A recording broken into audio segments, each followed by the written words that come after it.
আলাইকুম বন্ধুরা, প্রতিদিনের মতো আজকেও চলে এলাম কোরিয়ান উচ্চারণ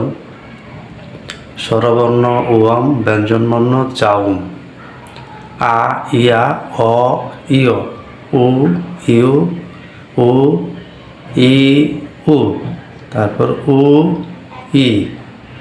এই স্বরবর্ণ দিয়ে আমরা ব্যঞ্জনবর্ণ উচ্চারণ শিখব। বিউ বা ব আ বা ব ইয় বিয় ব অ ব ব ইয় বিয় ব উ বু ব ইউ বিউ ব উ বু ব ইউ বিউ ব উ বু ব ই বি। শিয়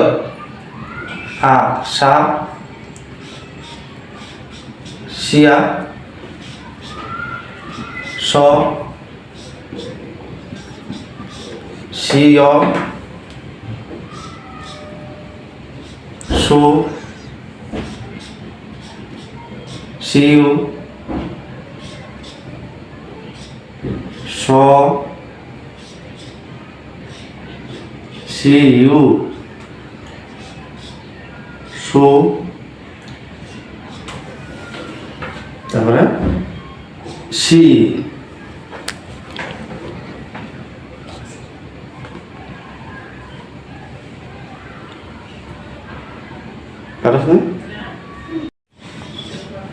ইউং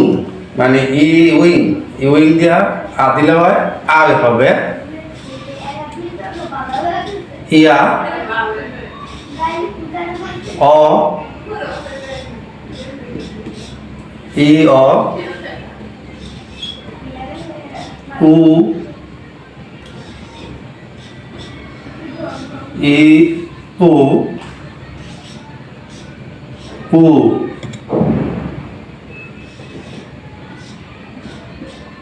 ই উ উ ই।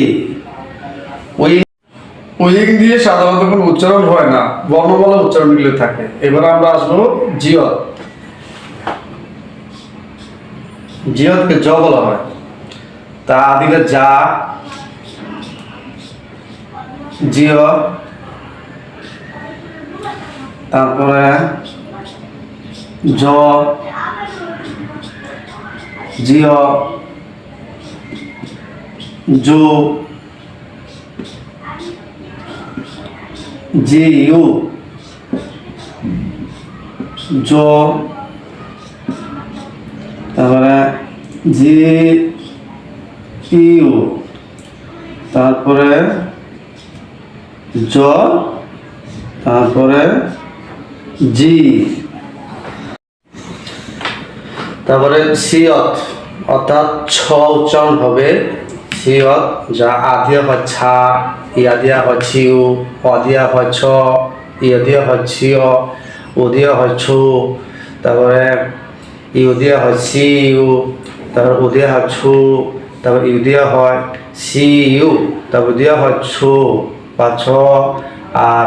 ই দিয়া হয় ছা ছি। তারপরে খিয়ত এটাকে বলা হয় খ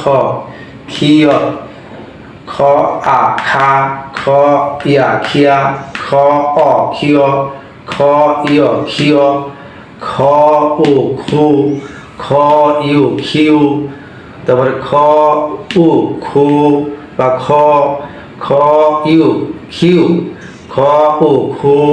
খ ইউ খিউ। তারপরে থিয়ত থিয়ত মানে থ উচ্চারিত হবে থ আ থা থ ইয়া থিয়া থ উ ই থি থ ইয় থিয় থ উ থু থ ইউ থিউ